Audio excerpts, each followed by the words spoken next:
ایک بادشاہ کی 60ویں سالگرہ کی آمد تھی۔ اس نے سارے ملک میں اعلان کروایا کہ سالگرہ پر عوام بڑھ چڑھ کر حصہ لیں۔ بادشاہ نے اپنی سالگرہ پر یہ اعلان کروایا کہ اس کے لیے ایسی شاندار پوشاک تیار ہو جو آج تک کسی نے بھی نہ پہنی ہو، اور جو بھی بادشاہ کے لیے ایسی انوکھی پوشاک تیار کرے گا اس کو انعام و اکرام سے نوازا جائے گا۔ ایک جولاہے کے 3 لڑکے تھے جو بادشاہ کے مظالم سے بہت تنگ آ گئے تھے۔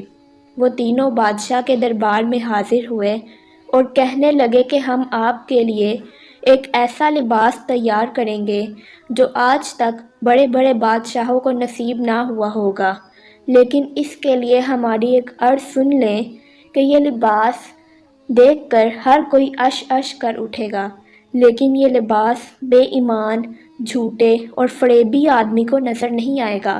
البتہ اخراجات بہت زیادہ ہوں گے، کیونکہ کپڑا سونے کی تاروں سے تیار ہوگا اور لباس پر ہیرے جواہرات سے کام ہوگا۔ بادشاہ نے مطلوبہ رقم ادا کر دی۔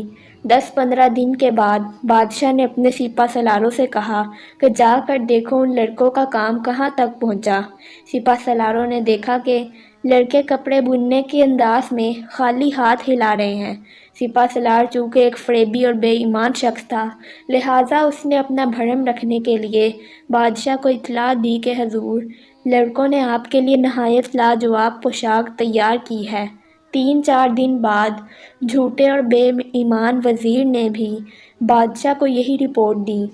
بادشاہ بہت خوش تھا کہ کل شام وہ پوشاک پہن کر درباریوں کے ساتھ گشت کرے گا تو لوگ اسے مبارکباد دیں گے۔ اگلی صبح لڑکے بڑے بڑے خالی تھان لے کر محل آئے۔ بادشاہ خالی تھان دیکھ کر بہت حیران ہوا، پھر اس کو اپنے جھوٹے اور بے ایمان وزیر کی داستان یاد آئی اور لباس نظر نہ آنے کی وجہ سمجھ آ گئی۔ اس لیے اس نے مصنوعی مسکراہٹ چہرے پر سجائے ہوئے کہا کہ یہ لاجواب لباس ہے۔ سب لوگ بادشاہ کو ایک سرخ نکر میں دیکھ کر قہقہے لگا رہے تھے اور بادشاہ سمجھ رہا تھا کہ اس کو پوشاک کی تعریف ہو رہی ہے۔ پھر بادشاہ کو ایک بچے کی آواز سنائی دی جو اپنے باپ سے پوچھ رہا تھا کہ بادشاہ سلامت صرف ایک نکر پہنے کیوں کھڑے ہیں؟ اس کے باپ نے کہا، خاموش بے ادب، اگر بادشاہ نے سن لیا تو سزا ہو جائے گی۔ اس طرح ان لڑکوں نے بادشاہ کو بے وقوف بنا دیا۔